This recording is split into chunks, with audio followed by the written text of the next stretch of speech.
কাফি ভাই, পা চাটার নাকি সুযোগ নাই?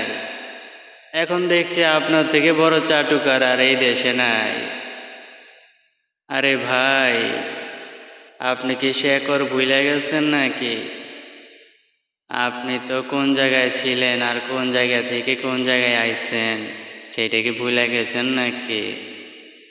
আসলে ভাই, মানুষ যখন নিচ থেকে উপরে ওঠে ভাই, তখন মানুষ তার গোড়া ভুইলা যায়, তার অতীত ভুইলা যায়।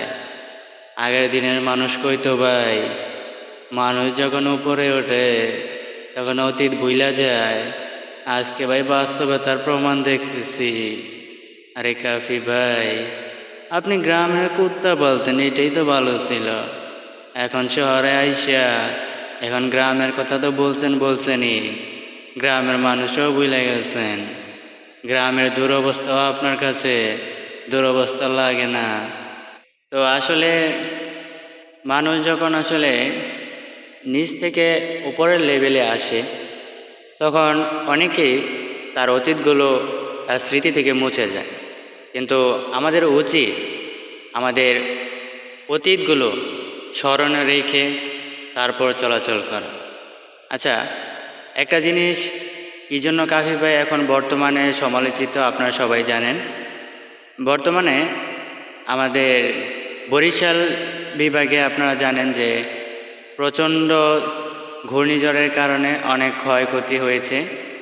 তো এই ক্ষয়ক্ষতি হওয়া এবং সাধারণ মানুষ কীরকম অসহায় জীবনযাপন করছে, তো এই বিষয়টা নিয়ে আমাদের কাফি ভাই সম্প্রতি একটা ভিডিও আপলোড করে এবং ভিডিওর মধ্যে উনি বলে যে আসলে ওইখানে মানে বরিশালে যে আপনার ঘূর্ণিঝড়টা হয়েছে আর কি, তো এইখানে আসলে কোনো ক্ষয়ক্ষতি হয় নাই, এটা ওনার ভাষ্যমত আর কি।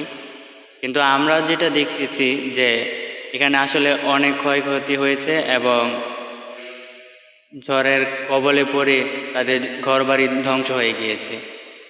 তো এই বিষয়টা আমরা মিডিয়ার মাধ্যমে জানতে পেরেছি, কিন্তু কাফি ভাই আসলে কি করছে আমি জানি না। আসলে উনি কি কখনো আপনার এই বন্যার্তদের বা এই ঘূর্ণিঝড় কবলিত মানুষদেরকে ত্রাণের মাধ্যমে সহযোগিতা করেছেন কিনা?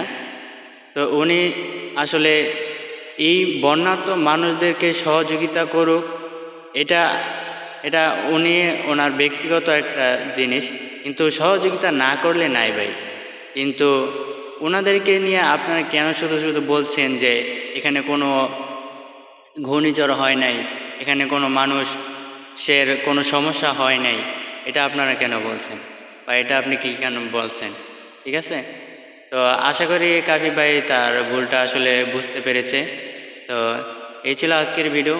তো ভিডিওটি কেমন লাগলো জানাতে পারেন আপনার মূল্যবান মতামত। আজকের মতো এখানে বিদায় নিচ্ছি। আল্লাহ হাফিজ।